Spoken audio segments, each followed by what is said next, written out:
Well, there's two things you can do to speed up. Take your foot off the brake or put your foot on the accelerator. So Yohimbine takes your foot off the brake. It blocks the alpha receptors, particularly the alpha 2s. Clenbuterol activates the beta receptors, in particular the beta 2s. What's up, guys? Welcome back to Muscle Minds with Scott Stevenson. I'm Scott McNally. All of our programming is brought to you by TrueNutrition.com. You could use our code THINK for some additional savings. Like I mentioned last time, you get some awesome collagen there. I just finished mine. I put it right in my coffee cup. We're also brought to you by Scott's book, Be Your Own Bodybuilding Coach. I picked this up over at Amazon. This is the hardcover edition. You can also order the e-file book, the ebook over at byobbcoach.com. For those of you in Canada, check out our sponsor, supplementsource.ca. They have great blowout deals on closeout products, stuff like that. Check them out. Today, we got something for you. Oh, I should also mention our Patreon people, and we do have a question from Patreon today. But today, we're going to talk about a little bit of science regarding fat burners in bodybuilding. We always know that we have clenbuterol is, I think, a mainstay in our sport for fat loss, and we know that Yohimbine tends to work in great synergy with it. That they work in different ways. From what I understand, it's a beta 2 and beta 3 agonist. But I want to know more what that means. How is it that these things burn fat in different ways, and how is it that they work together to get a better effect? It's really, I was digging into this last night, and now I'm like, I think I should probably write an article or something about this, because there's some new and interesting things that are kind of coming out. And finally, this is an issue with research just in general. So I sort of preempt all of this to say, depending on when you look at the literature, you have to be careful, because a lot of stuff was done in the sort of area of adrenoceptors or adrenoreceptors, which you just mentioned, alpha adrenoreceptors and beta adrenoreceptors, with rodents. And rodents are different than humans. A man is not a rat. I think I did write an article for John Meadows' site at one point where that was the title. And there are different populations in the different cells. So here's the big picture. When we are excited, aroused, when our sympathetic nervous system's up and running, that is telling our body to mobilize fuel. So when you go out and let's say you do fasted cardio, it's your sympathetic nervous system that turns on that lipolysis. So then you oxidize the fatty acids that go into your bloodstream. You burn fat. It comes from your white adipose tissue, from your fat stores, which is almost all of it and most of it in most people, in many people, not everybody. That's where it kind of gets interesting. When you're in a caloric deficit, the main aspect of your nervous system, your autonomic nervous system, that is mediating this fat loss is the sympathetic nervous system. So you activate the sympathetic nervous system, you activate lipolysis. So that is where it kind of gets complicated and fun, because you've got two basic catecholamines that are involved here. Catecholamines are dopamine, noradrenaline or norepinephrine, and adrenaline or epinephrine. So those are synonymous. Dopamine's mainly in your brain, and adrenaline comes from your adrenal glands, and noradrenaline or norepinephrine comes from the sympathetic nerves that go to the fat cells or to your heart or to your eye or to your skin, and they release norepinephrine. So when you're exercising, you get both adrenaline and noradrenaline. Both of them are elevated. You got it coming from the nerves, you got it in your bloodstream. So it's basically, adrenaline's the hormone. And here's where it gets kind of crazy. So like you try to exercise in the heat, you try to do a monster inter-workout, it's not going to go well because your body doesn't want to digest food. That's mediated by your sympathetic nervous system. It's shutting down.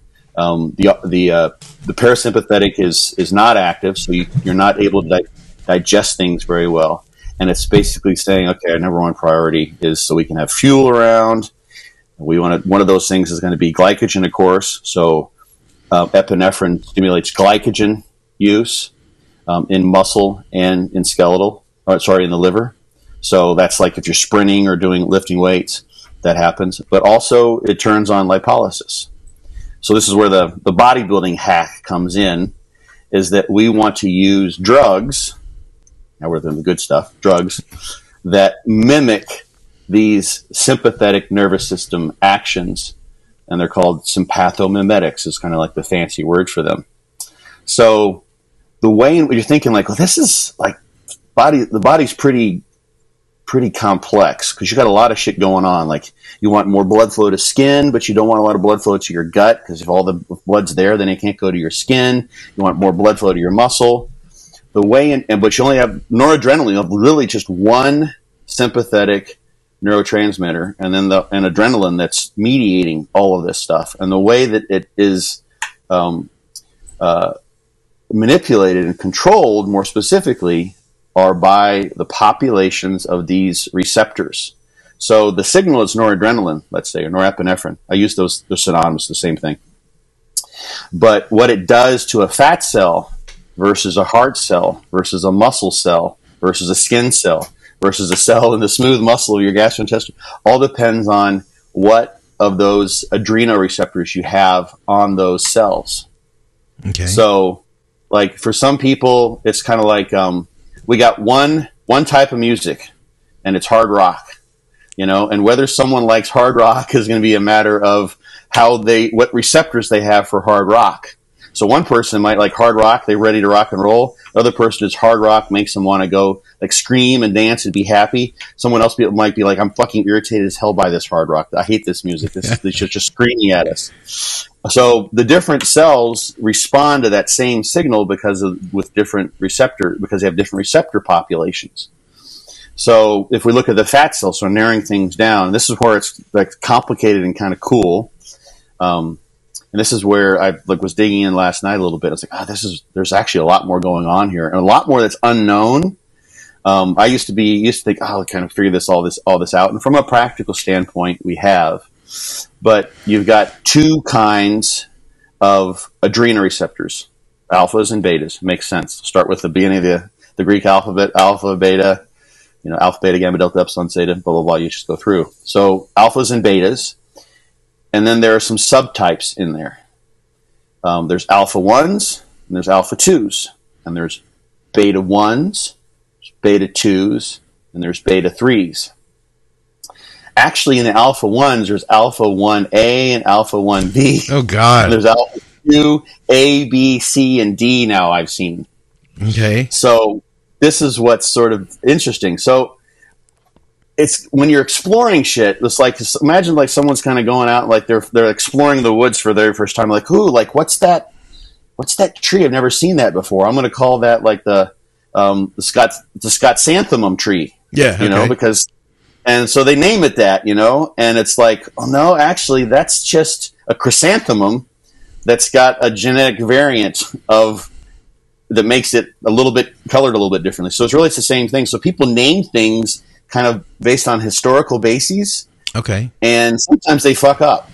Sometimes, and not that anyone's fucked up here necessarily, but this is where it gets kind of interesting and very cool, I think, in that you've got all these subtypes that have come about, and we just name them this way.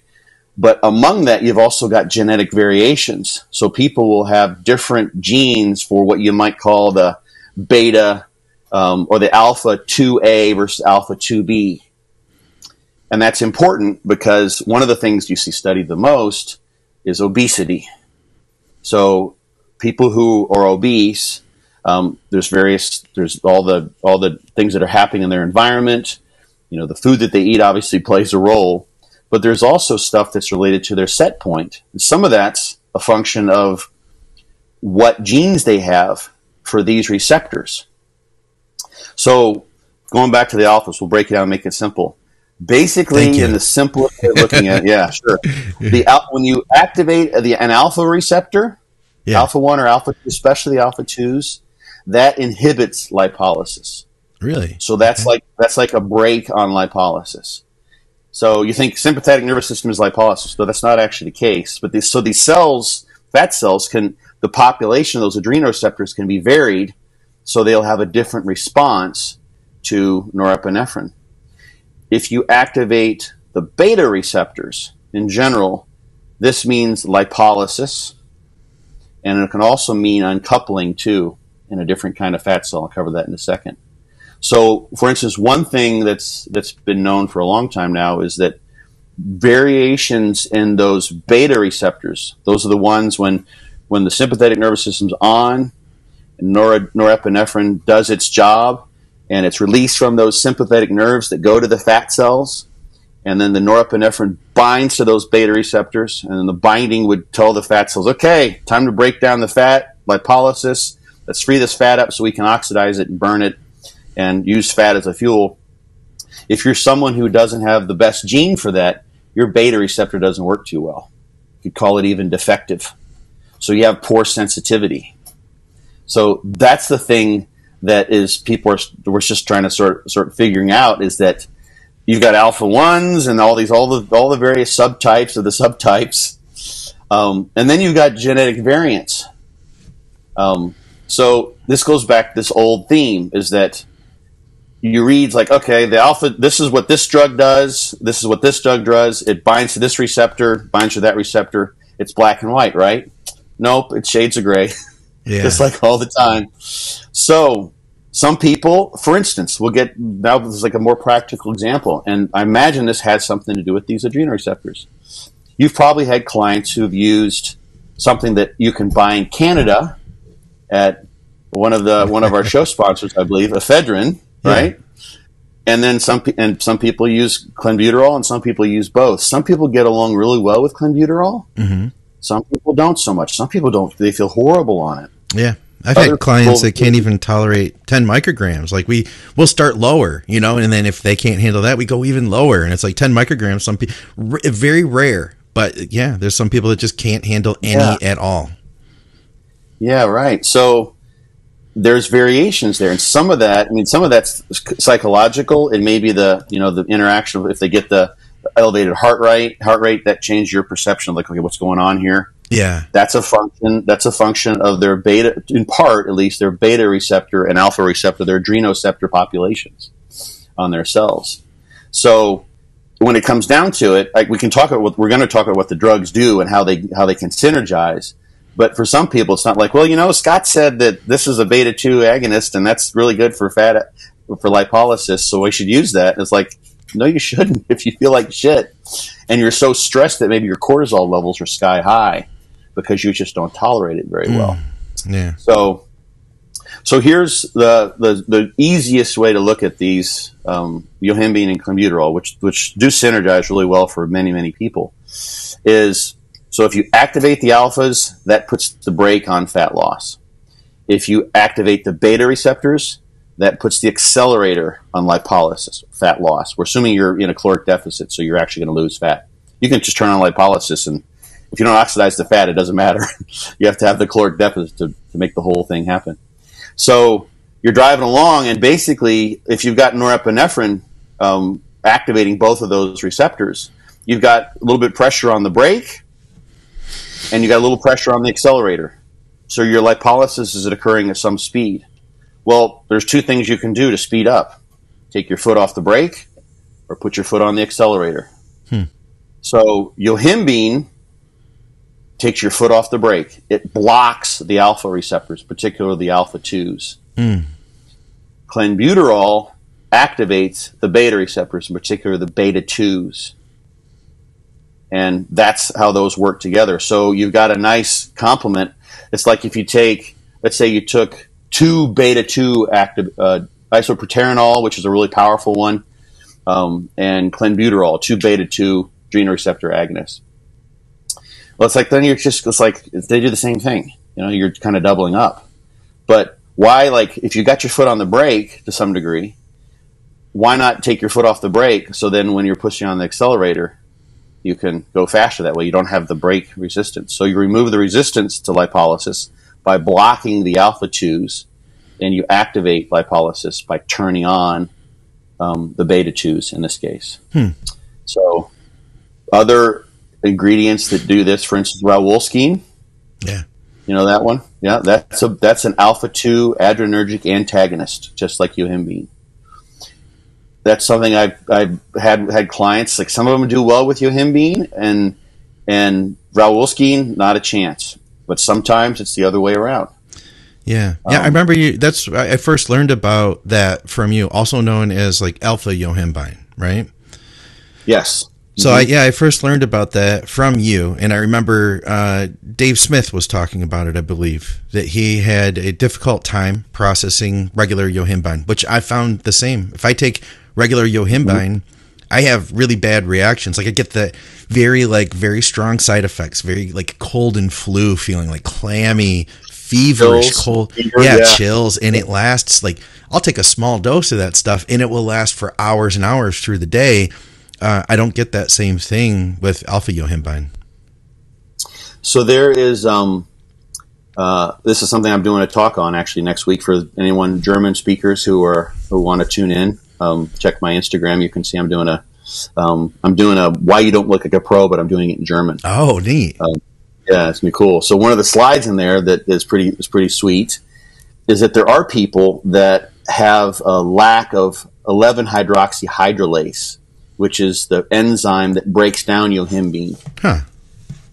And in those individuals, you look at what happens to their blood levels of yohimbine, and you take normally it's back and down. It's like half-life of something like, I've seen 4, 6, 8 hours, somewhere around there. You can take it. You take your last dose maybe at 2 or 3, and you probably have no problem sleeping. It's like an average person. If you're one of these outliers, your blood levels are elevated for like 2 days. Yeah, because you're lacking in that. And actually, the end product of that enzyme also is an alpha-2 adrenergic antagonist. So it has the same action. So you're not out of the woods yet. Once you've actually broken down the yohimbine, what you've broken it down to also has the same effect. So if you're lacking in that enzyme, you're kind of screwed for a yohimbine. It's just not going to work. It's not going to happen. The same thing is true. There's one particular study. I'm blanking on the name of it. What's the stuff called? Teacrine. Sorry. Oh yeah. Had a brain fart there. So Teacrine doesn't really have a terribly strong lipolytic effect, but it makes you feel pretty good. This is what's interesting. You look at these compounds, look at their molecular structure. It's like, okay, like you see what they're binding to. You know what they're kind of doing. And Teacrine doesn't turn on lipolysis, but you feel really good. You're energized, and that's important when you're dieting, so that your NEAT stays up, so you keep moving around, right? I took Teacrine, so I was writing. This is way back when I was writing the supplement descriptions for Granite Supplements for John's company, John Meadows' company, and I got some 100 milligrams of Teacrine, and took one at like 1 o'clock, an hour before I was going to train, like figure this would be fine. And I was up, I think I've told this story, I was up until like 6 in the morning. I remember you telling me that. Awful, man. Awful. Where a lot of people do just fine with it. You felt good that whole time? Yeah. I felt good the whole time. I'm like at 4 o'clock, I'm like, this is going to suck because I got to do some stuff tomorrow. I'm going to be really tired. Yeah. And I found in one study looking at the pharmacodynamics that there was an individual, subject number 8 in this particular study, who had prolonged elevation so he was lacking in the enzyme, probably a P450 enzyme. He was lacking in some aspect of the metabolism. Yeah. So it didn't work for him. And you can get these things tested too. Like they have testing now, and some of this I believe is covered by your doctor. Like you can get this. I've tried in the lab that my doctor used was kind of screwy, and the first sample didn't go through. The second sample we've never heard anything back from. But I know that you can get testing to find out like how well you process these different things. Oh, you mean like genetic testing for the P450? Yeah, exactly.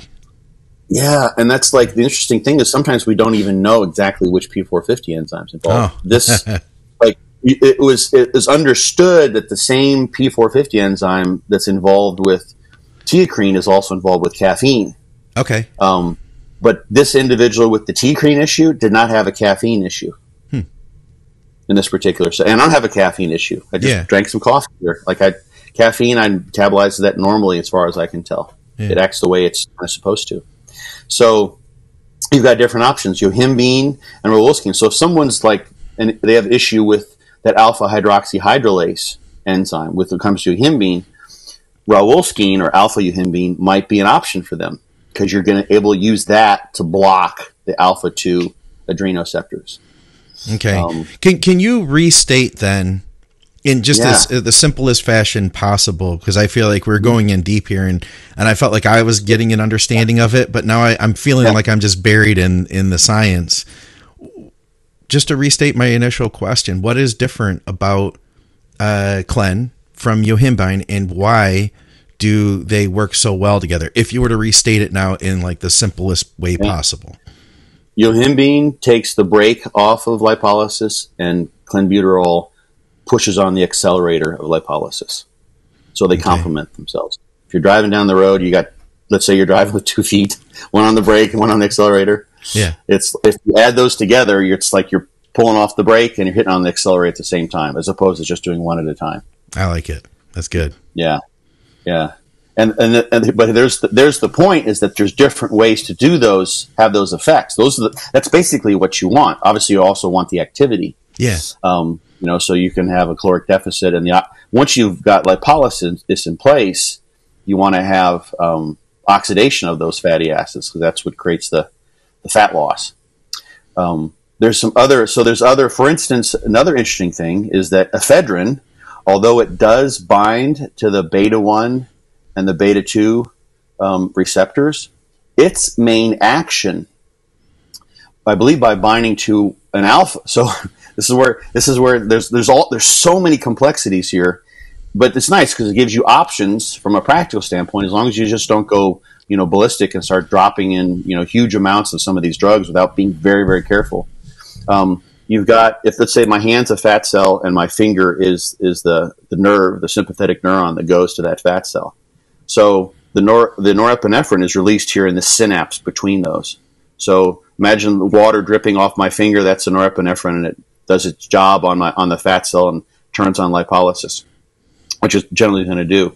When you take ephedrine, it actually can bind up here on the nerve. Oh, okay. Also binds on the fat cell, but it binds on the nerve. And the action there on the nerve is to promote more norepinephrine in the synapse. So you have more water, in my analogy, dripping off. So you have more norepinephrine. That stimulates more lipolysis. Yeah. So that's how ephedrine works. It's another mechanism. Interesting thing about ephedrine, some really nice studies that were done by and I got him Astrup and Dalloo, those are the two big authors, Dulloo or Astrup, Astrup. With obese individuals, you get an elevated heart rate, and then that kind of comes down. They measured the thermogenic effect of ephedrine, after a 12-week diet period, and it was not reduced. Huh. So you don't have an adaptation there. You don't have tachyphylaxis is the fancy term for that, when you have a reduced responsiveness in terms of what you're looking for, which is the elevation of metabolism. So these things turn on metabolic rate as well. We haven't even talked about that yet. That's what's interesting, too. So you've got yohimbine, alpha yohimbine or olskine, clenbuterol. Albuterol on paper doesn't seem like it does much, but I've heard people say they think albuterol is just the shit compared to Clen. It doesn't do any And I haven't seen that. Both in my own life and with clients. I haven't seen it. But hey, somebody else does. More power to them. They sell it. You can still buy it. On some of the chemical site. And I've seen. I think I maybe saw it in the forum, the Think Big forum. Someone mentioned that. I'm like, okay, that's possible. Yeah. It could be for some individuals. We got Teacrine, which makes you feel good, but doesn't have this great lipolytic effect necessarily. And there's also synephrine. Oh yeah, synephrine. Synephrine, yeah. Potato. So that's an interesting one, because that is thought that doesn't have hardly any cardiovascular effects. It doesn't have the central nervous system stimulatory effects, and that's thought to bind the beta 3 receptors. So there's beta 1, beta 2, and beta 3. Okay. And now we're getting into, and this is even controversial, because I found some stuff last night suggesting that the beta 3s don't do what in humans necessarily what we think they may do, or what they do in rats. So this is sort of like, take this with a grain of salt, but this is just to give people an idea of the system. The science, exactly knowing like what the truth is, doesn't matter. What sort of matters from a practical standpoint is what you can use it for from a bodybuilding standpoint. And obviously science is helpful so you don't hurt yourself. So synephrine has a thermogenic effect. It elevates metabolism. And one of the things, and I have these pulled out because I was asked this on an Instagram live story. These two little dudes, hesperidin and naringin. It just so happened I'm moving and I have a box of supplements I haven't put in my kitchen yet. I had these sitting, like, I've been hoarding these. I don't know, these probably expired like, in last century. I don't know how old they are. Okay. But those inhibit P450 enzymes. Oh, no kidding. Meaning, so the P450 enzymes would help to break stuff down. And that's my issue, I think, with Yohimbine, is that it's not working properly. But maybe you're saying that you might want to delay the breakdown, keep something active for longer. That's what a particular study with synephrine has demonstrated. It was like 100, I think it was 178 calorie from a single dose of synephrine. I think it might have been 60 milligrams. I can go look it up real quick. Yeah. I can post a study if someone wants. Just tag me in the group and I'll post it, or let me know if it comes up on YouTube. I'll tell you too. It's in my book. If Lucas is still watching, he has a supplement podcast, and him and his buddies are going to absolutely love this episode. He's tuning in Sunday morning from Poland, or Sunday afternoon Poland, while he's doing his cardio. So I'm just going to throw that out there. We just the supplement engineer. I just posted we did a podcast earlier this week, so I just posted it yesterday. Very nice. That's up. Yeah. I didn't know about these compounds. What are those called again? Hesperidin, and there's naringin and naringenin. I think I have both. No, that's just naringin. There's naringenin. These are found in grapefruit juice. Oh, the same thing then where we hear about grapefruit juice and D-ball. Yes, that's where that comes from. You look at the drug interactions of grapefruit juice with drugs, and it inhibits at least one, I think maybe even several P450 enzymes. It interacts with tons of drugs, so it increases the area under the curve. It slows the metabolism of those drugs. So your 50 milligram dose or whatever it might be is now much more potent because your body doesn't clear it as easily. Yeah, your liver can't handle it. So that's where this is where you got to be careful, because that could be a good thing, but you could also end up kind of screwing yourself if you've got something else in there. And you have like an effect like you get with Yohimbine. Like let's say you've taken synephrine and Yohimbine, and now you can't sleep because of the Yohimbine, because you're wanting to get an extra little oomph out of your synephrine. Yeah, that could be a problem. So that's because like it's a really, to go and just block one of the major P450 enzymes for drug metabolism. Yeah. Is a pretty big hammer to be hitting, Yeah, and especially, too, you have to think if you're taking other medications, like a blood pressure medication, for instance.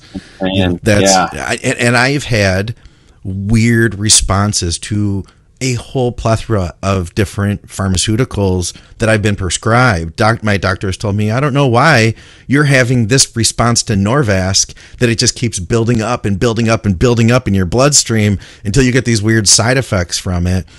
Same things with like a norepinephrine reuptake inhibitor. Just a tiny minuscule dose is enough to get me moving, when it is like a baby dose, when people have to load it for a month at 10 times that dose. I'm feeling it day one. So it could really, it would be something you'd really need to be careful with if you were attempting to get more out of your synephrine, because it could affect a lot of other stuff. Oh yeah. That's the thing where it's just like, I think I had a pretty strong caveat in the book when I noted that. It's like, you don't know what other effects you're having. It's not like it's just working on synephrine, because that's your intention. Yeah, the body, it's blocking and I haven't even looked to see. They've probably figured out more P450 enzymes that may be blocked, but like, here's the effect though. It's pretty powerful. Yeah. The group receiving 50 milligrams of P synephrine. So there's P and there's M, I believe, and those are different compounds. 65 calorie increase in resting metabolic rate compared to placebo. When in the group receiving 100 milligrams of hesperidin in addition to 50 milligrams of synephrine plus 600 milligrams of naringin, the resting metabolic rate increased to 183 calories. Okay. So imagine that this would be the idea, as long as you're not having interactions that are just kind of you're shooting yourself in the foot with.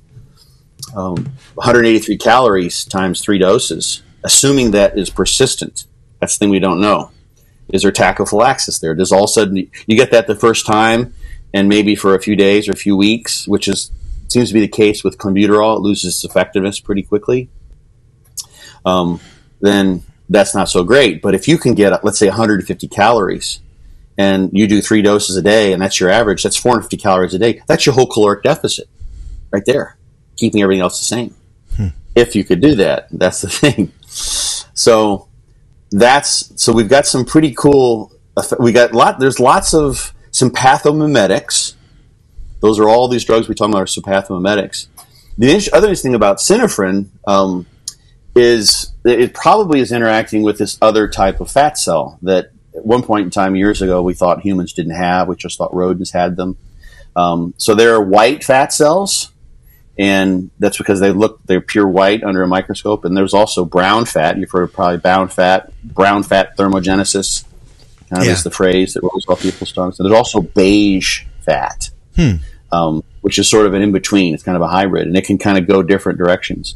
So, for instance, cold exposure, if you get someone, and this was the thing, like way back when, I even tried to do this when I was a kid. There was something I got from, I think I got it in it's a pamphlet that came in some Weeder product that I bought, back when I was reading Muscle and Fitness.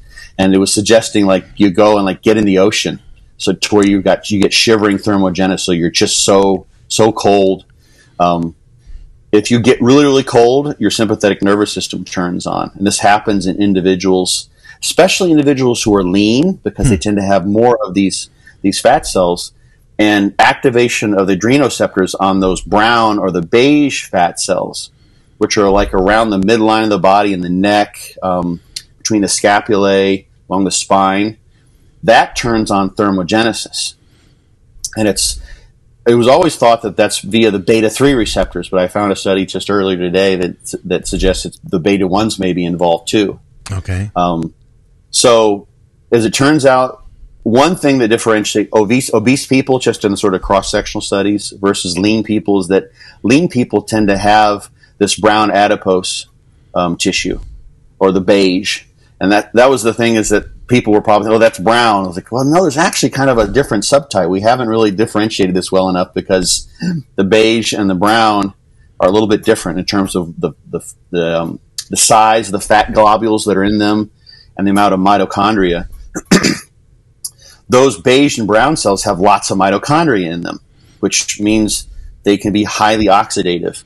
Your white fat cells, literally, it's an endocrine gland. So you've got leptin and adiponectin that come from the white adipose, cushions the body. But mainly it's other than being an endocrine gland, which is very important, it's a source of fat, a source of fuel. Whereas the brown and the beige, and those individuals have that, when that's activated, that's a way to adjust your metabolic rate. And sort of the survival, this is really kind of survival mode. Holy shit, we're freezing. We need body heat that can be turned on in those individuals, is when you activate the sympathetic nervous system, and you activate the brown adipose tissue, you get thermogenesis. You produce massive amounts of heat, that comes from. Oh, go ahead. Sorry. There's another drug that's kind of involved with this. That comes from upregulating what's called uncoupling protein. So there's various uncoupling proteins that do the same thing that people try to do with DNP. Okay. So uncoupling oxidative phosphorylation basically means that your body oxidizes fuel, and the end product would be ATP. So that's good. That's, it's about a 40% efficient process to get from fuel to the ATP. But if you uncouple that, and all it means you just keep on breaking down fuel or breaking down fat, using up energy, you're not getting any ATP out of the deal.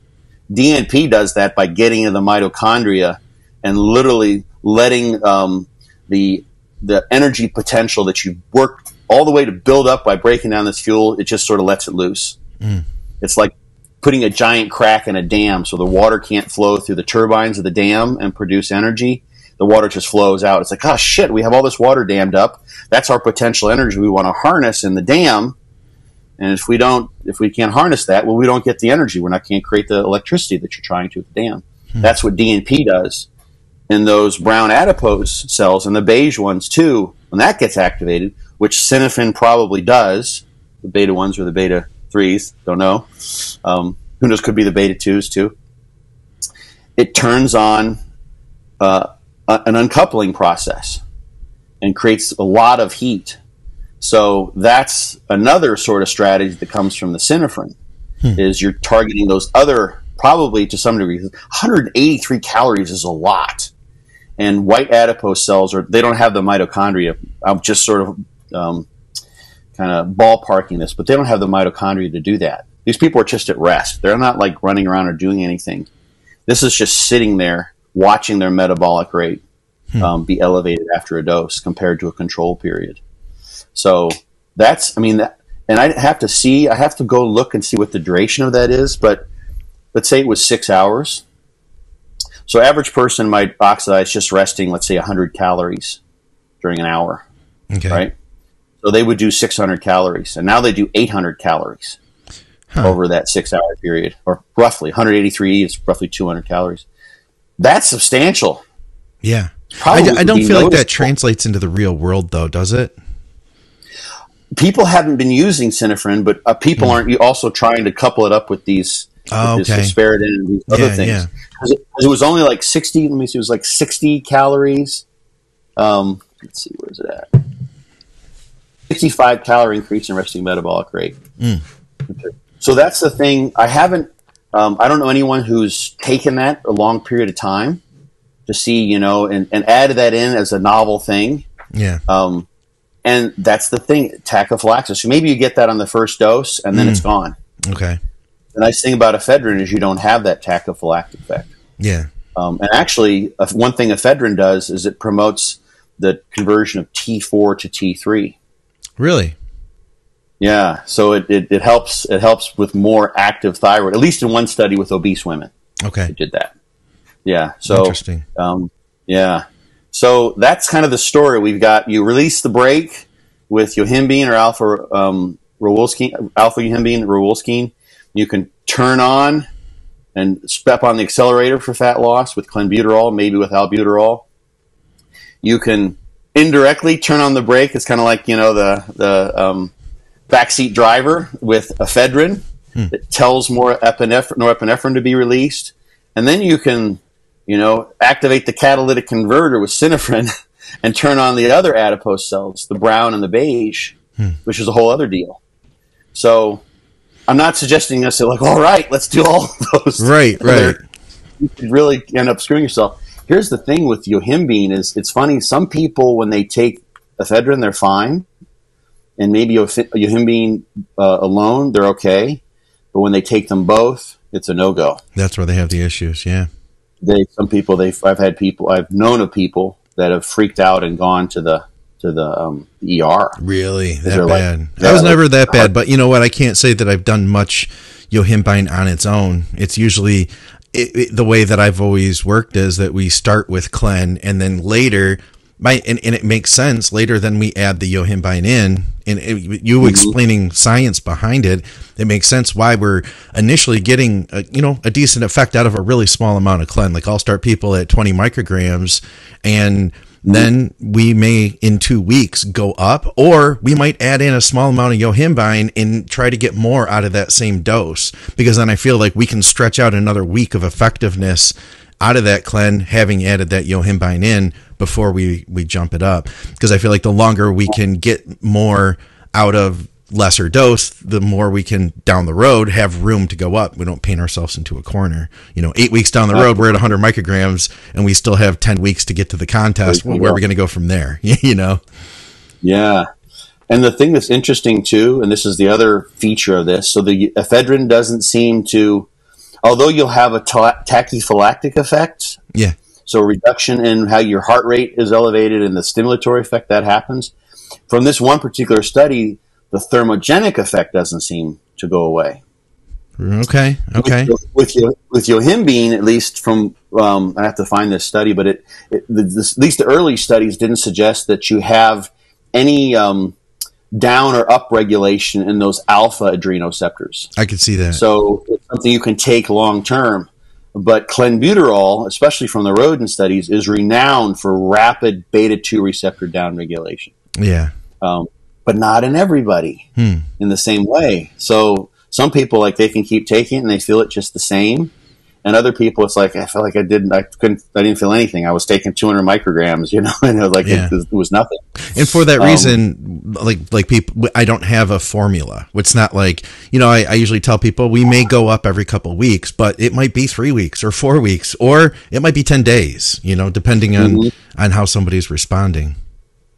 And a way to do that, depending on the person, like at least something to consider if someone wants to use these pharmaceuticals, is that use one and get the most from the least. So maximize your sensitivity with a smaller dose.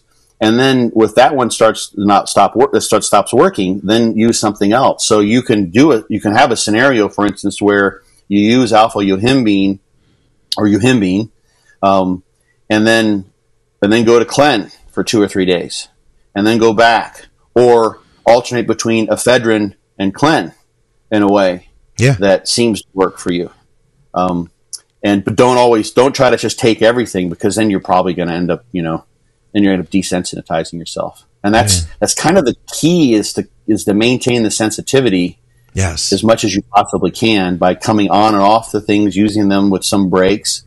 When it comes to like ephedrine, caffeine, and aspirin, it seems like, from my experience with clients myself, is literally just having one day. I always have any clients who are taking any fat burners. I always tell them, like, a non-training day, let's say it's a Sunday, usually works out best. Don't do your triple ECA stack or whatever it is that you're taking. Yeah. Okay. Instead, that makes sense. Have some green tea, something so you're not like just a slug. Yeah. So, and go do something active, something fun, so maintain some NEAT. You don't want to just like end up being a couch potato, and just like napping, and then you disrupt your sleep cycle and everything else. So maintain some regularity, but come off of that, and you don't end up in this place where if people stay on the fat loss drugs, the sympathomimetic drugs, every day for weeks on end, then they're just dragging. It could be adrenal insufficiency, because you are stimulating norepinephrine release. Like ephedrine is doing that. It's stimulating norepinephrine release from the sympathetic nerve terminals. And norepinephrine release stimulates adrenaline production in the adrenal glands. So you're stimulating adrenaline release as well with these things. So you can end up sort of running yourself pretty ragged, but it's just like one good day off. It seems to work, at least for like just a pure ECA stack. Yeah, that makes sense to me. Yeah. Hey, can we, if we have time, do you mind if we switch gears a little bit and went to that question about Deca? Sure. All right, cool. Oh, we had this question, and it was from Patreon. I've got a screen cap of it. I know I can pull that up here. Thank you for tuning in to another podcast here at Think Big Bodybuilding Media. If we've provided value to you today, then please consider contributing to our show. You can help support the show through Patreon. Every $5 helps to pay for the software and the hardware and everything else that goes into making a podcast. You can also contribute by using our code at True Nutrition. True Nutrition has been our title sponsor for several years now. I'm super grateful for them, and I've believed in True Nutrition supplements long before they sponsored our programming. You could use our code THINK for health supplements and performance supplements.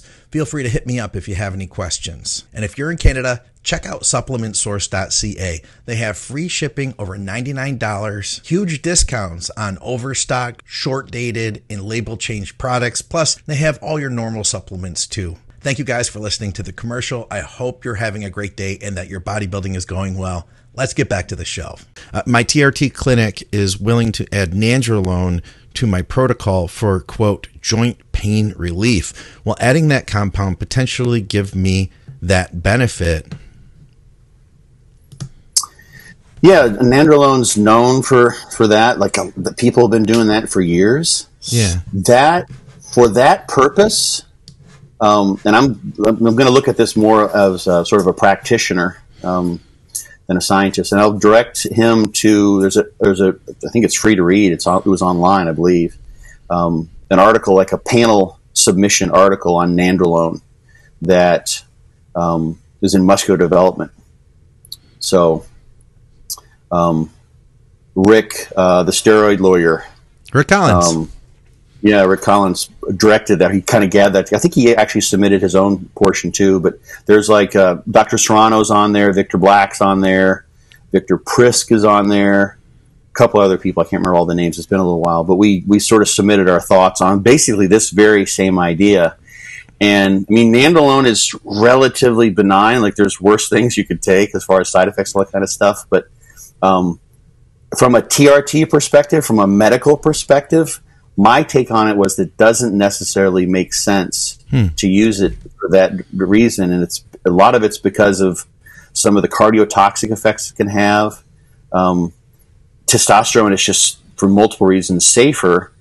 And then how much is he going to get? And is the nandrolone then going to cause decadic, so to speak? Are they going to end up with other issues that come along with adding that to the mix? Whereas if he has joint pain, my first thought is, from a coach's perspective, a trainer's perspective, practitioner's perspective, why are your joints hurt? Like, what's going on with your joints? Is it the way you're training? Is it what you're doing? Is it that you got just too much inflammation in your body? Maybe curcumin would be something that would work for just general joint inflammation. Yeah. So I was in Chinese medicine, and this is sort of my perspective is rooted there. This was a question that someone wanted me to dig into. Someone posted this on Think Big in the forum there. That look at the root of the issue. So why is the joint pain there? And like, you could just take aspirin, and just continue to take aspirin and do that for years. That'd be cheaper. Yeah. Why use nandrolone? Necessarily, unless you know that there's several other reasons to do that, and it makes sense given your TRT protocol. Heck, I don't know what else he maybe has in his arsenal there for the TRT. Maybe they've got him on an aromatase inhibitor. Okay. Maybe that's causing the joint pain. Those can cause joint pain. Yeah. Maybe his estrogen levels, aren't where they should be. Maybe a little bit higher in estrogen would help with a little bit more water in his system, and that would lubricate the joints in this way. People will use growth hormone for that reason. Growth hormone, that's a whole different topic too, but that might be something that would help with his joints too. And that would be more complementary, I think, than adding nandrolone to the testosterone if he's thinking about like anti-aging effects in general. There are actually clinics that are prescribing the research chemicals like BPC 157, PB 500, those sorts of things. Yeah. So this place where he's at, it's kind of cool. It sounds like they're progressive. That might be a better option there. Do that. Alflutop is something that works really, really well that you can still buy, I think, on eBay. You can actually, they're selling on Amazon, so I think it's totally legal to get in the U.S. That works phenomenally for many people. Is he taking undenatured type 2 collagen? Yeah. Is he using collagen peptides like you had in your coffee? Yeah. That's been a huge game changer for me personally. Yeah, and I feel like anybody who's lifting, now that I better understand collagen and what it does, anybody who's lifting and you're aging, like anybody over 35, I would say I wish I had started it sooner. Let's put it that way. I wish I had started it 10 years ago and just been consistent. I feel like it could have been, very helpful to have brought that in. Plus, it is a protein source. It might not be the best protein source, but you're getting like 29 grams of protein if you use a serving a day. Yeah. And I think you said before you'd have breakfast before you take it in. So you've got all the amino acids floating around your system. Yeah. So it is an extra protein source. But we know with the collagen from the radio-labeled amino acid studies that when you take in a collagen-based protein source, that those amino acids do actually sort of preferentially end up in collagen. They end up in the joints and the tendons, the place where you find collagen. Yeah. So I would just nandrolone would be the last of like at the very bottom of your priority list. If he's tried everything, but it's got to be a reason why the joints hurt. I don't know how old he is, but you can deal with arthritis in so many different ways other than just adding nandrolone on there. Yeah. I mean, so here's the thing too. I'll say it this way because I get it. It's like, so if you're a guy like who's pushing the limits, right? Mm-hmm. Like you're like trying to get your pro card or trying to win your state show or whatever, and you're gearing up. It's like I tend to have joint problems because I'm pushing everything. Mm-hmm. I'm redlining. It's like, and nandrolone makes me grow really well, and I'm already in for the win, so to speak. Right. Then okay, yeah, I keep nandrolone in because I grow really well on it, and it helps my joints. That's a different story.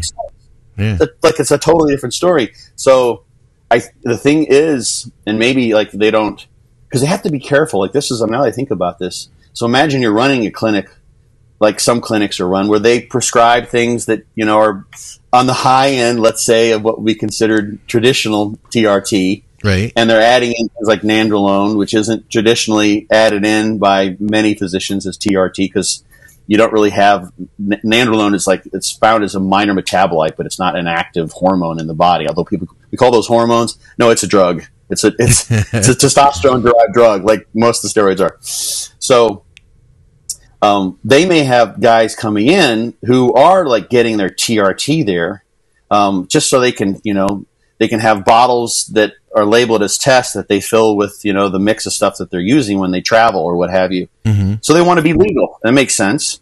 And they want to have something they can bridge with in between cycles and all that good stuff.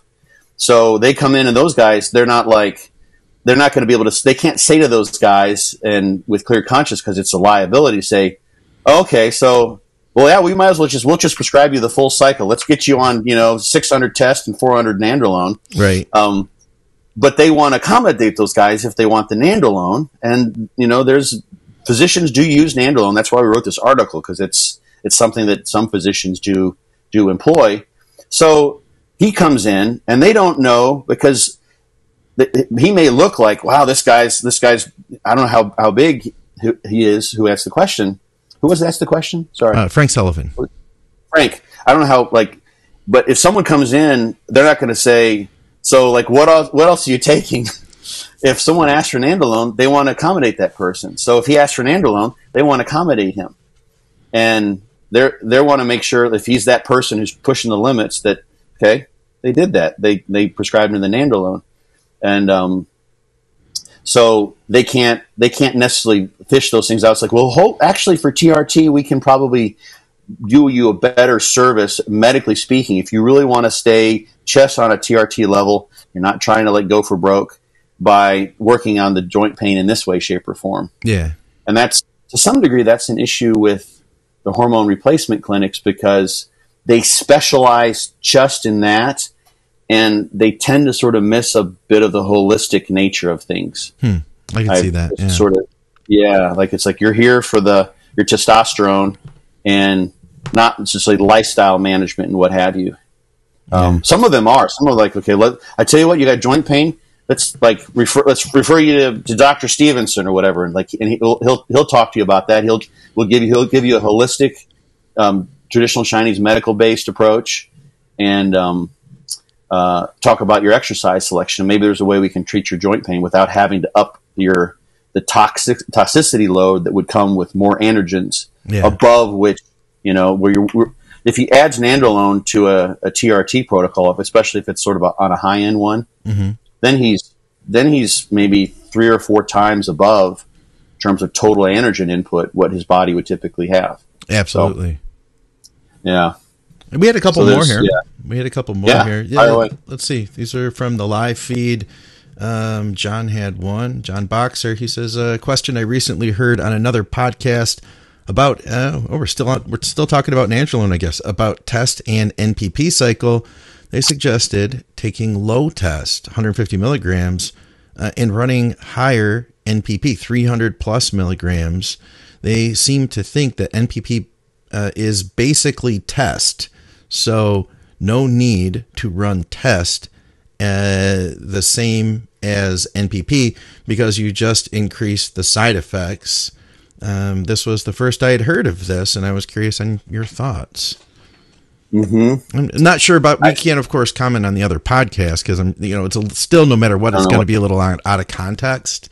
Hearing what he's saying about it, but I mean, you've talked before about didn't Jordan run a really? Could you explain that again? Because I couldn't quite grasp it. Jordan ran a high Deca cycle with low Deca Only. Oh, Deca Only. I think it was Deca Only. Yeah, a few people have done that. More than a few. Yeah, absolutely. And he said that like libido, everything was fine. You had an idea or a thought on that. Why would that have been? First of all, my guess was if you look at nandrolone's binding affinity to the the adrenergic receptor, not the alpha receptor, not the adrenergic receptor, the androgen receptor. It actually binds more strongly than DHT or testosterone. But normally, so it's at the far end of binding affinity. So it's going to activate the androgen receptor really, really strongly. Okay. And when it's 5-alpha reduced to dihydronandrolone, that has very poor.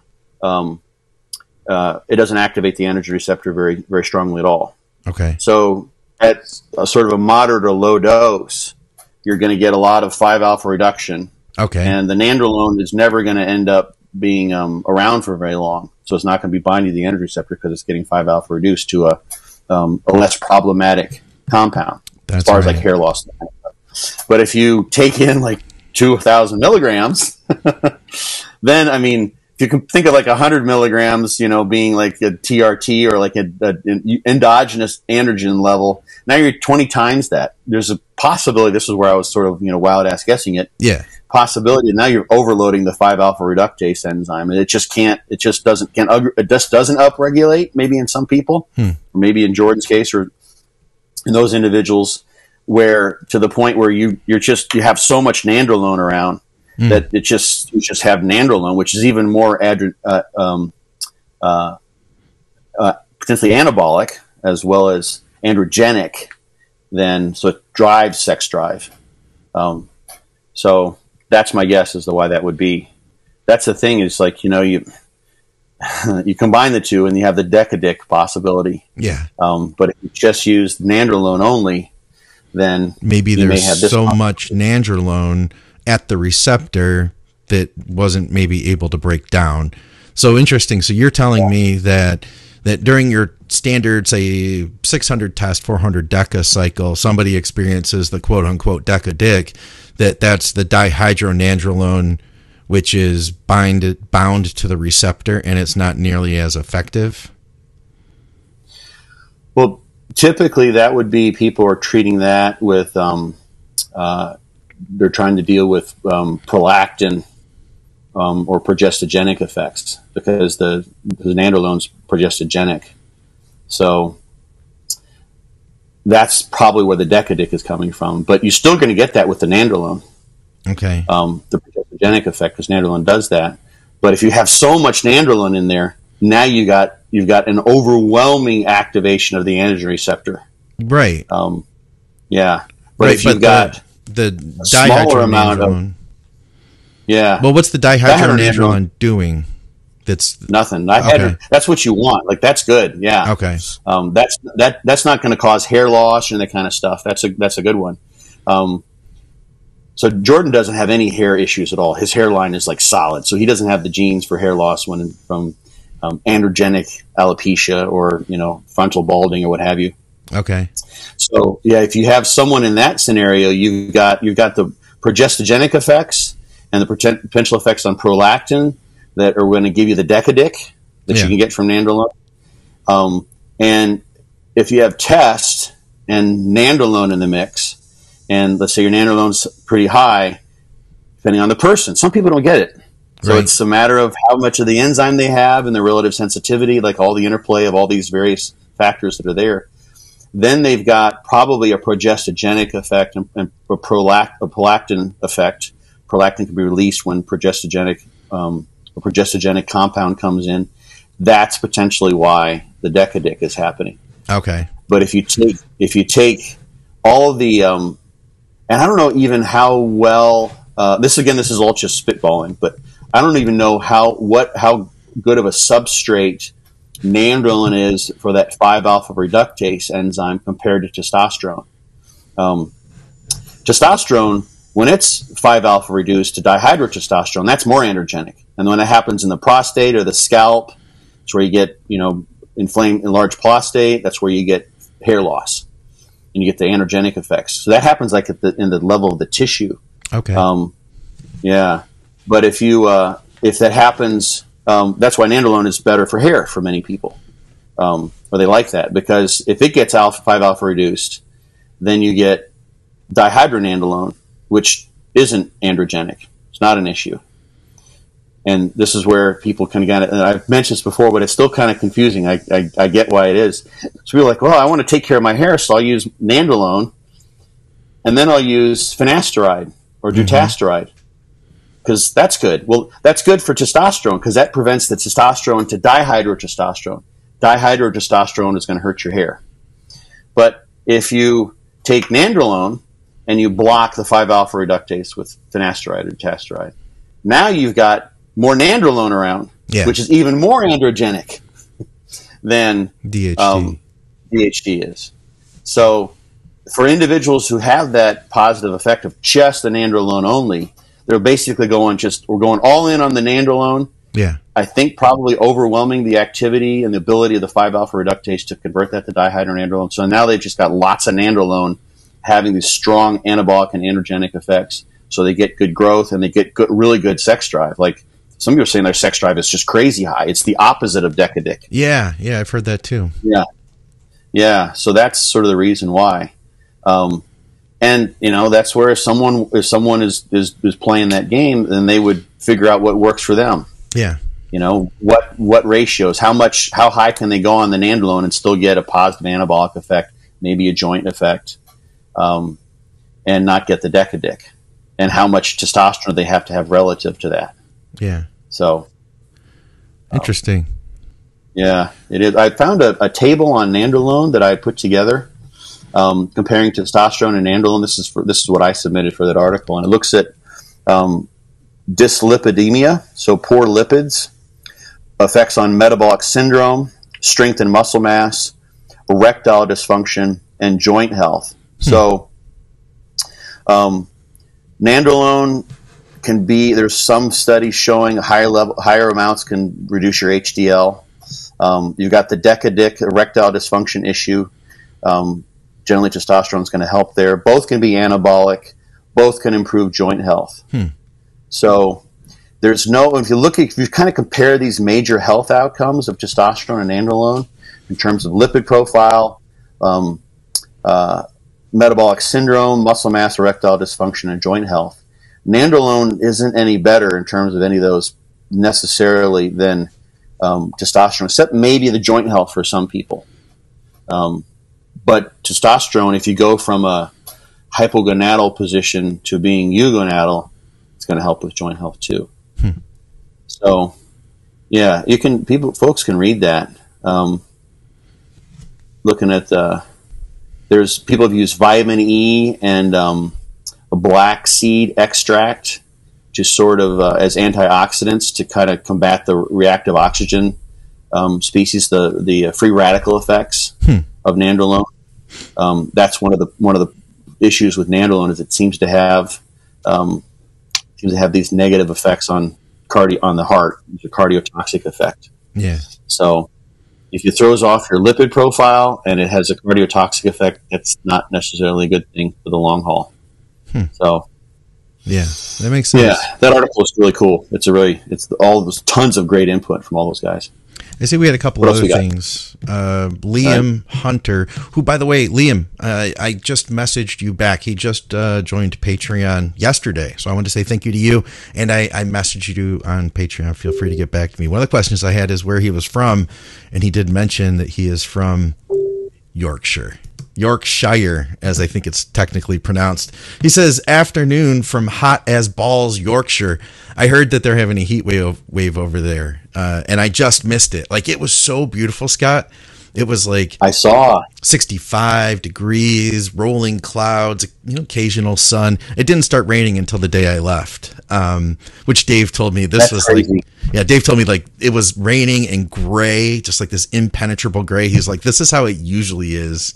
But he had asked about chromium. He said, what would the effect of chromium during an off-cycle bulk? And he's using 600 test, 400 Deca, 400 mast. He said, I found a lot of anecdotal stuff about chromium, but not whilst on cycle. Whilst on cycle.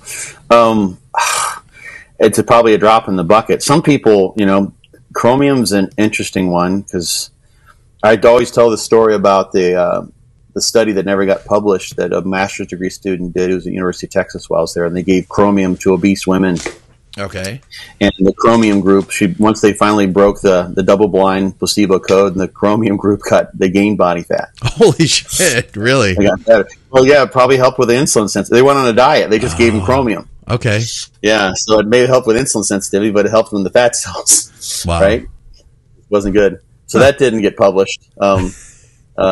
Yeah, because I think it was just sort of the pilot work to see, like, hey, do we have some promise here? I'm not sure where they went with the study after that, but yeah. Some people, if you happen to be deficient in chromium, then it may work. But chromium is sort of one that hasn't really stood the test of time. People throw it in there. It's like, hey, why not? Make sure you have it. But I wouldn't expect anything crazy with chromium. But I haven't looked into chromium for a long. I remember chromium was that was a big deal like 25 years ago. I do too, chromium, man. That and vanadyl sulfate. Yes. Everyone was using those like on the ketogenic diet boards, or people who are doing CKDs. Like chromium and alpha lipoic acid is actually something that I think still works pretty well. I'm still a fan of using that for carb ups and that sort of thing. For most people, yeah, we had talked about that, but it's been a long time. And you explained the difference between ALA and RALA. Yeah. So, but chromium is like, some people I've heard some people say it's the greatest thing ever. Yeah. I've heard people say you need to take massive amounts of doses, but I don't know. No one I can remember. I'm like, I clearly saw on this client that chromium was a game changer. And so I would, but as long as you're not paying out an arm and a leg for it. The Supplement Engineer podcast that we did, interesting, this related to this. We were looking at comparing a multi-ingredient pre-workout supplement with, which was probably C4, as best we could tell. Okay. Pre-workout. Yeah, they had all the ingredients. It just didn't say that explicitly in the study. Yeah. And then the equivalent amount of caffeine. And they actually, compared to the caffeine, the C4 had a little bit of an ergolytic effect, so performance wasn't as good. Really? Yeah, they lost a rep. They did 5 sets with 75% of a 1 rep max, and there was the third set was significantly less, and there was a little bit less on each of the sets, so they ended up getting it was 36 versus 35 reps over the course of a 5-set test protocol. Huh, no kidding. It's kind of a cool podcast because I went in and looked at the fine details of the study in a way that that I do when I look at studies, and it's that people may not know. And it's like I felt like I was just ripping apart the authors, but there are lots of issues with the study.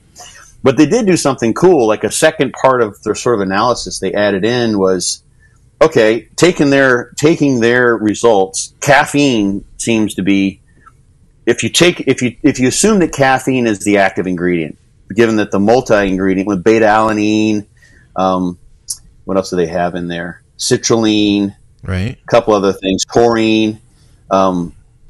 It wasn't any more effective, so it seems like caffeine was just effective. They didn't have a placebo control, so they don't even know if they got an ergogenic effect from either of those. Okay. But assuming caffeine was what was doing the good stuff, then they compared the price of caffeine versus what you pay for those. Oh, it's incredible. Yeah, it was you're just paying if you're actually just getting caffeine as an effective ingredient, which is what the perspective they took, then you're paying 25 times what you need to for your caffeine. Yeah, something like that. We went to outrageous. Vitamin Shop, and it was crazy to see that some of the pre-workouts are $50 now for just the little one single, the small scoop stim-based pre-workouts that don't have really much going on in them. I was shocked.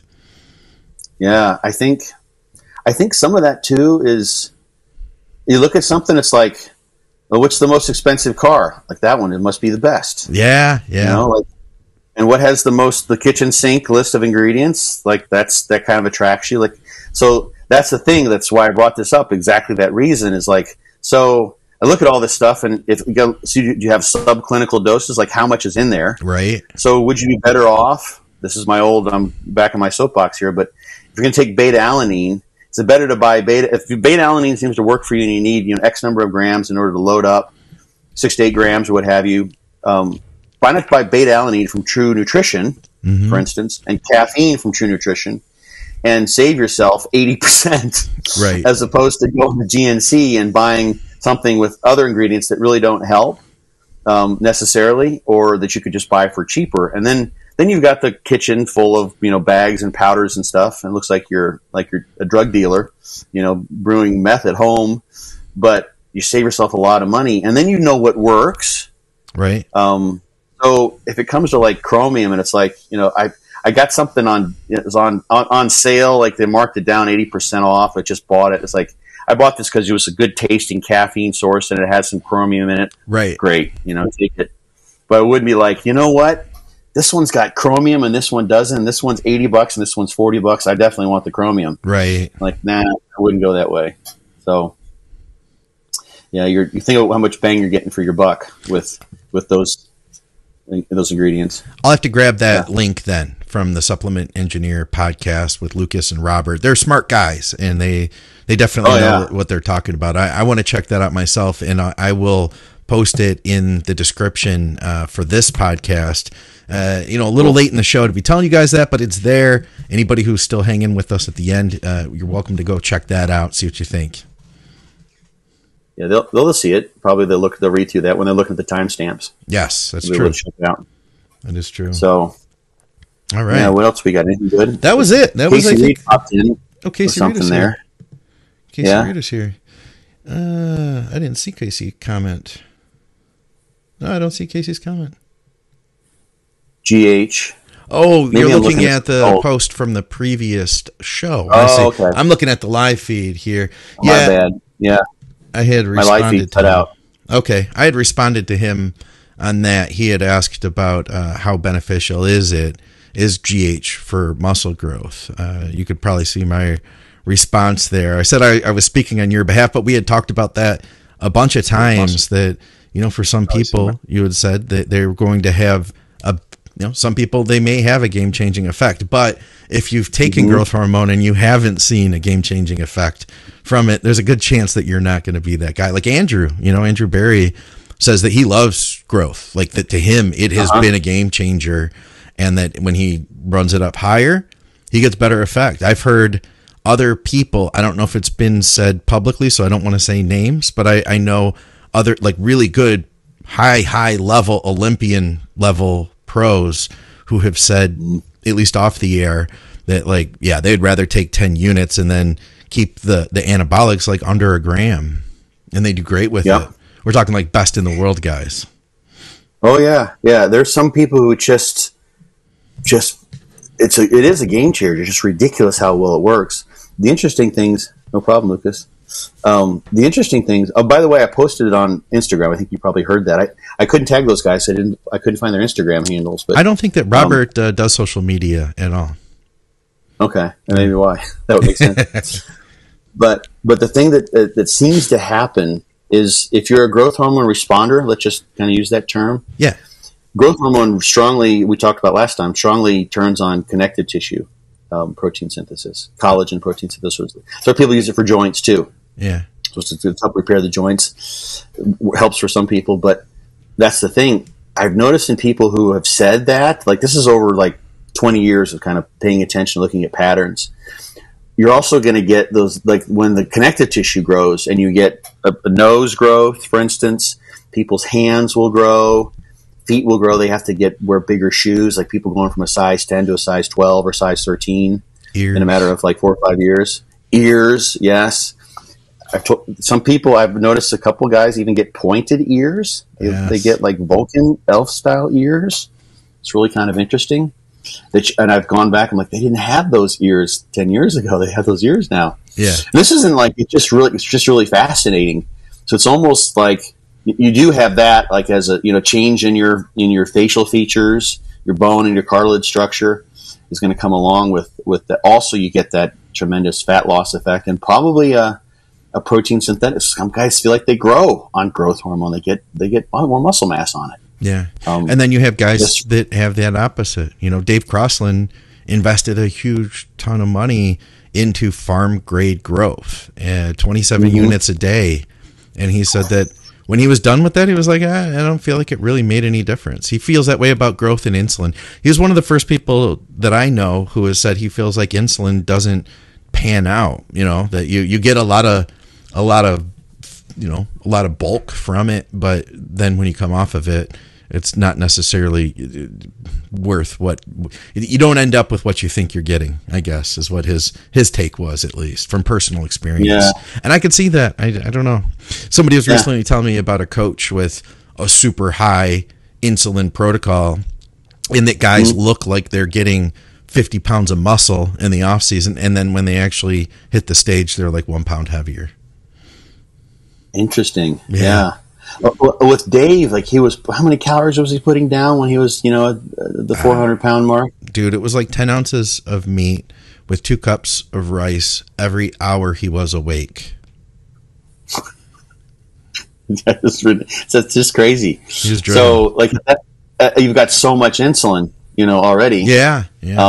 And potentially he's pushed himself. This is just sort of this sort of no man's land. Like, how good was his insulin sensitivity at that point when he's that high? Yeah, I can imagine. He was awesome. Going for all out size, right? So he had lots of body fat. So it might make sense. You take someone who does an insulin protocol, for instance, where they only use small amounts, they're using it intermittently, they're increasing their protein, like carbs enough to cover the glucose issues with insulin. And you apply it, and they do it only around workouts, various things. Not that I'm saying people should use insulin, but there's like a totally different situation, for instance, and this isn't criticizing Dave either, right? Where you've got someone who's like 8%, and they're using insulin, at like 10, 15 IUs 3 times a week in association with a big peri-workout meal. So they're taking advantage of a nutrient timing and insulin timing issue potentially, versus someone who's at Dave's level of size, who has a continuous, constant influx of calories all the time. Mm-hmm. There's no timing. There's no nothing. And he's already lost insulin sensitivity because he's pushed so far up with his body weight and everything. That's totally different. So you could maybe grow and see an impact when you're that former person, and say, this is making a difference compared to not doing it. And then there's, of course, the in-between is like, when you use it, it's the way that we've talked about this before on the show is you add insulin to sort of support what you're already doing. But I think some people, if they do add insulin, this would make sense as to why it might work better for them, is that they recognize, okay, I'm going to use insulin. I'm only going to use it intermittently. And we use it with a nutrient timing approach. And then they take on a nutrient timing approach and they take in more food. They actually are adjusting their eating schedule and the way that they're manipulating their carbohydrates in a way that would help them anyway.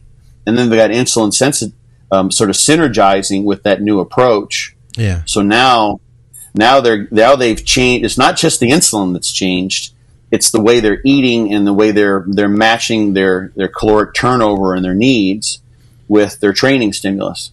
So that nutrient timing issue, which is a whole other ball of wax, but that could be they could be getting a nutrient timing effect on top of the insulin effect, and then the two synergizing for even a better effect. So, yeah, you would never like say, okay, we pushed you up to 8,000 calories a day. You're at full max GI, and you're as fat as you've ever been. Now let's use insulin. Yeah, that's a good point.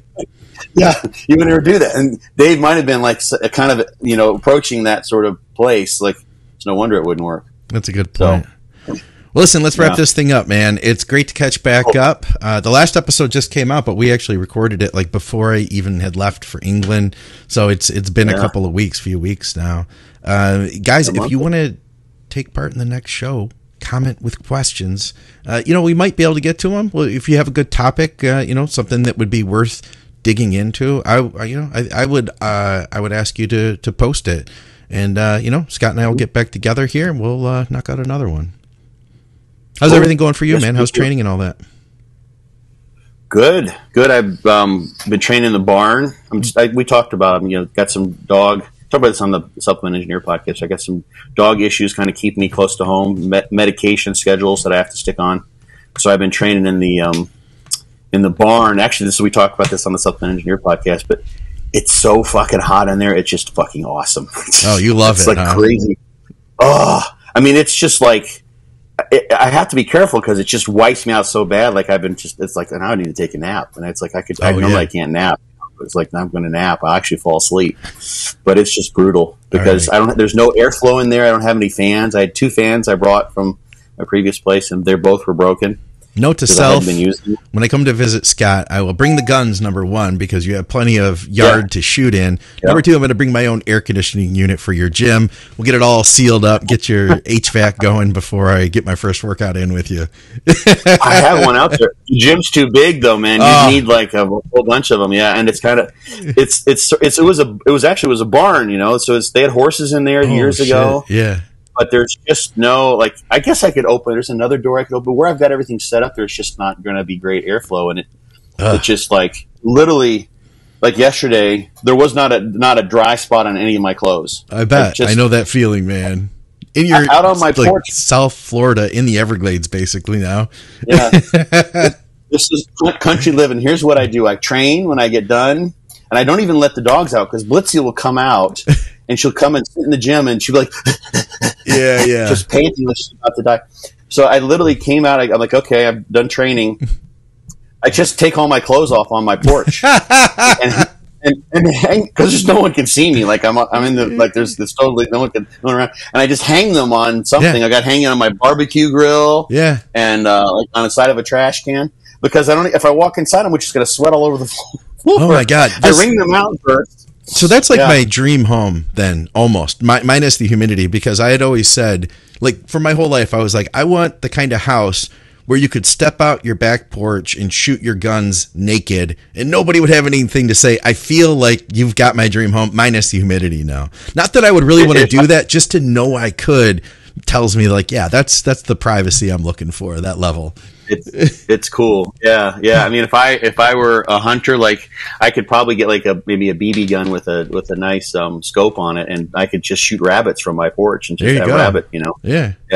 You could be like the next like gator hunter. You could do that too.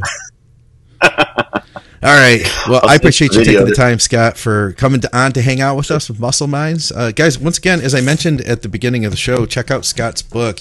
This is the hardcover edition of Be Your Own Bodybuilding Coach, and you can get this if you go to Amazon or Barnes & Noble. I'll have a link for that. And go to byobbcoach.com. You can get the ebook there. It's not a cheap book, but here's the reality. You can literally be your own bodybuilding coach and take yourself through your whole off season, plan your season, go through your prep, go through your peak week, all for the cost of this one purchase. He's got it all in there. And a lot cheaper too if you get the ebook. But I like having something tactile that you can hold when I'm reading it. Go to our sponsors, True Nutrition, as we mentioned earlier, truenutrition.com. Use our code THINK for some additional savings. Plus, that definitely helps to support our programming, and you're supporting good, high-quality supplement company that you can believe in. Supplementsource.ca for you guys in Canada. You can get your Ephedrine there. Plus, you can get a lot of other stuff, blowout deals. And thank you again to Liam and everybody else, Frank, and everybody else from Patreon. I appreciate you guys helping to support the show. Scott, as always, man, it's been a pleasure, my friend. Definitely. Likewise. See you guys.